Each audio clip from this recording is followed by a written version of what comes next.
Yes, good evening. It's me again, and I'm Marikit, and welcome to my channel. Oh my god. Guys, gabing-gabi na. It's already 11:48 in the evening. Hmm. So ngayon, tutulog na tayo, no? And yes, kanina kasi guys, punta sana kami ng disco. Kaso lang, sobrang malakas ang ulan.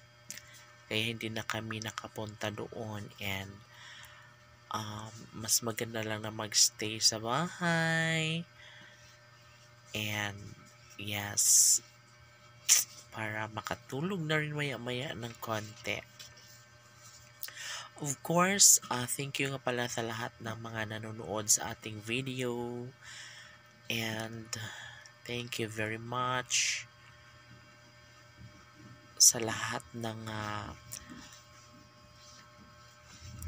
nag-send ng stars or yung gift. Ano ba yan?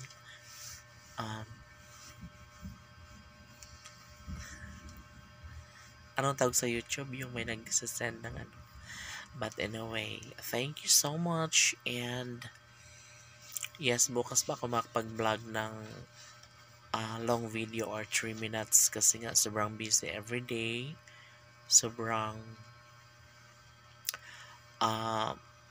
busy doon sa barangay. Kaya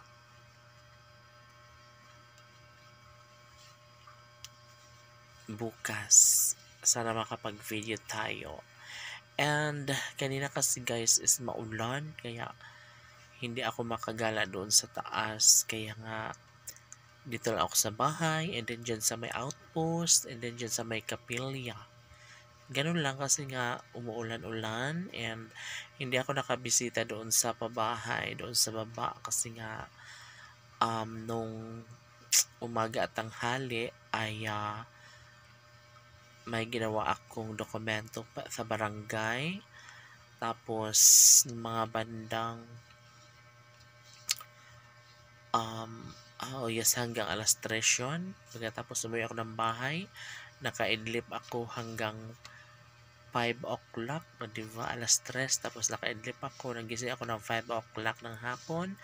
And ayun, pumunta na ako dun sa chapel ng mga around 5:30 kasi nga meron doong rosaryo para sa Flores de Mayo. And yun nga, yes, ang mga bata kanina ay wala pang snacks. So nag-post na ako sa Facebook na sana may mag-sponsor sa snacks para sa mga bata after ng rosary nila. Diba, it's me again, and Marky. Thank you so much. Good night.